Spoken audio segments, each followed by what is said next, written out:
Halos magdadalawang linggo na ang engkwentro sa pagitan ng mga taong labas at militar sa may baryo Sugpong. Kung kaya hindi inaasahan ni na Carlos ang pagkakataong mauubusan sila ng pagkain. Hindi naman sila makalalabas dahil maraming kaaway ang nag-aabang at handang lagyan ng tingga ang kanilang mga ulo.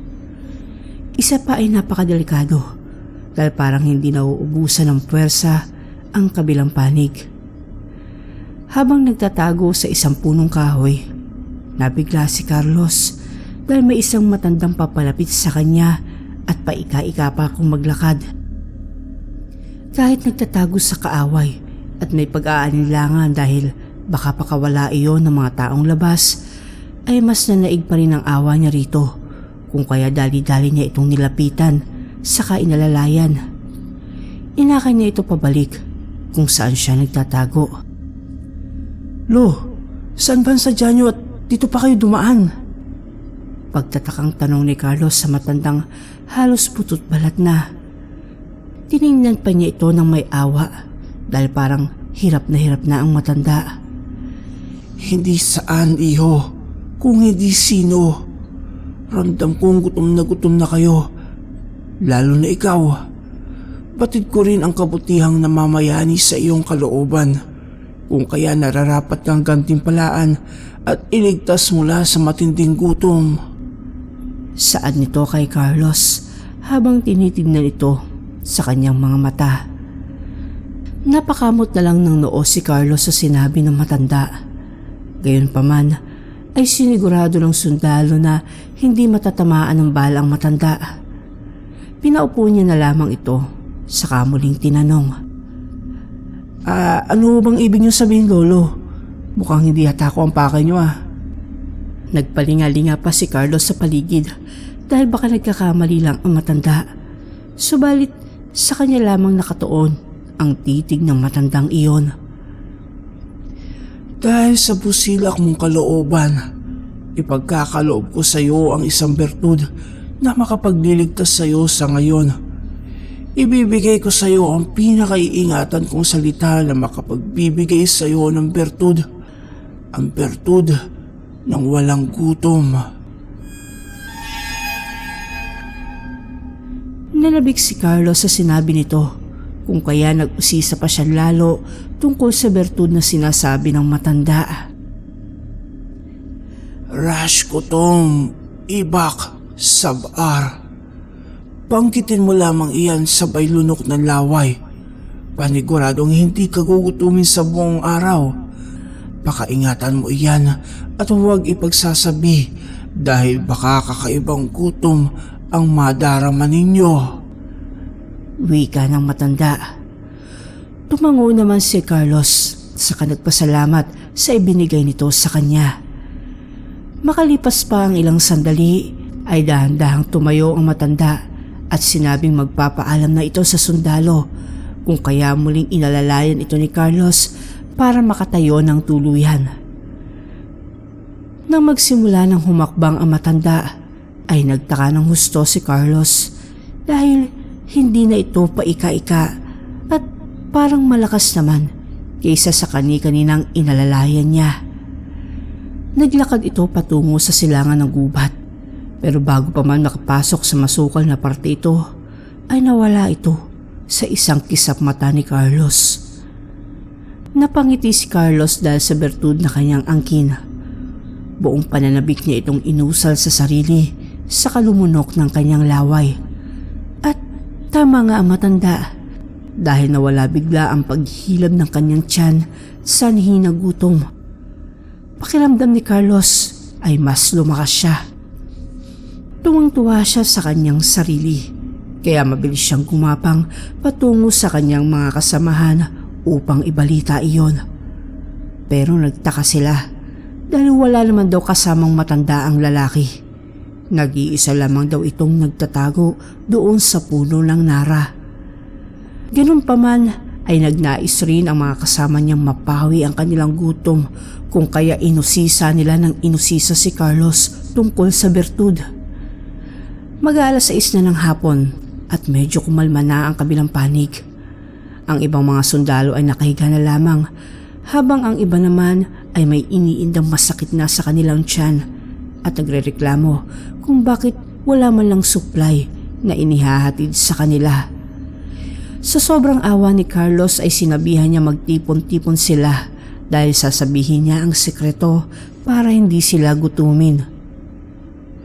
Hirap man ang ilan sa pagbangon ay pinilit pa rin nilang makisali sa pulutong upang malaman ang nais sabihin ni Carlos. Nang lahat ay nagtipon-tipon na, doon na sinabi ni Carlos ang sekretong bertud para hindi sila gutumin hanggang sa may dumating ng supply o matapos na ang engkwentro. Sabik ang lahat na sumubok kung kaya lahat sila ay nagsipag-usal ng mga kataga sa kalumunok ng isang beses ng kanilang laway. Nang matapos nilang gawin yon, ay laking gulat nila dahil parang biglang nanumbalik ang kanilang mga lakas at hindi na sila nakaramdam ng gutom. Ganoon na lamang ang pagpapasalamat nila kay Carlos at masigla silang gumapang pabalik sa kani-kanilang pwesto. Mag-aalas 8 na ng gabi nang biglang magsimula na naman ang palitan ng putok.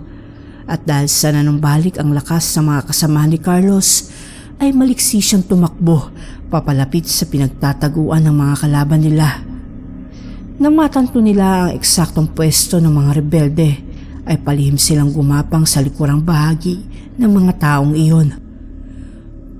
Maingat silang gumalaw hanggang sa makalapit na sila rito ng tuluyan. Halos magte-30 ang bilang ng mga rebeldeng kumukubli at nagmamatsyag sa kalaban, samantalang ang grupo ni na Carlos ay 17 lamang. Akma na sana nilang pauulanan ng bala ang mga nakadapang kalaban, pero lahat sila ay biglang natigilan. Binitawan nila ang kanilang mga armas at napapilipit sa sobrang sakit ng kanilang mga tiyan. Namutawi sa kanilang mga labi ang kakaibang tunog at tila nanikip ang kanilang mga damit kung kaya pinunit nila ito. Ang kanilang makikisig na katawan ay nabalot ng balahibo at ang mukha nila ay kumulubot. Tinubuan rin sila ng pangil na kawangis ng sababoy ramo. Sanhi ng ingay na nagawa nila ay nabatid ng mga rebelde na malapit na silang masukol kung kaya nilingon nila ang pinagmulan ng ingay at puputukan na sana nila ang mga sundalo. Pero lahat sila ay nagulat nang nagsipaglundagan patungo sa kanila ang mga militar. Pinagkakagat ng mga ito ang kanilang leeg hanggang sa bumulwak ang mapupulang dugo at sinipsip ang mga ito hanggang sa matumba silang lahat. Nang ang lahat ng kalaban ni na Carlos ay nabuwal na, isa-isa nilang hiniwa ng patalim ang tiyan ng mga ito. Takam na takam sila sa malansang amoy ng mga nagkalat na dugo at preskang laman ng mga kalaban. Walang pag-aatubiling sinunggaban nila ang nakahaing pagkain sa kanilang harapan. Sarap na sarap sila habang ninunguya ang lamang loob ng mga rebelde at hindi pa sila nakontento dahil pinagpiestahan talaga nila ang bawat laman ng mga lalaking nakabukas ang mga tiyan at walang mga lamang loob. Nang matapos nilang kainin ang lahat ng kanilang kalaban, doon sila nahimasmasang lahat. Nagsususuka sila at halos mabaliw sa kanilang ginawa. Ang iba naman ay napapaluha pa. Kinaumagahan, sinisi nila si Carlos sa nangyari sa kanila. Pero bago pa man sila makagawa ng hakbang laban dito, ay biglang dumating ang kanilang ibang kasama na may dalang mga food supply. Nagtaka ang mga kararating pa lamang dahil wala ni anumang putok na maririnig doon sa lugar. Pero nang suyurin nila ang lugar, nagimbal sila dahil sa mga nakahandusay na kalaban na tanging punit-punit na uniforme na lamang ang naging paraan ng kanilang pagkakakilanlan. Bago matapos ang araw na iyon, isinakay na nila ang 17 sundalo sa kanilang sasakyan para sa madali ang pagre-report sa opisina. Pawang mga nakatulala na lang kasi ang mga ito at hindi makapaniwala sa kanilang mga nagawa. Inirefer sila lahat sa isang doktor sa utak at sobrang panghihinayang ng kasamahan nila dahil sa kinakitaan sila ng posibleng pagkabaliw, sanhi ng engkwentro at gutom na kanilang dinanas sa Baryo Sugpong.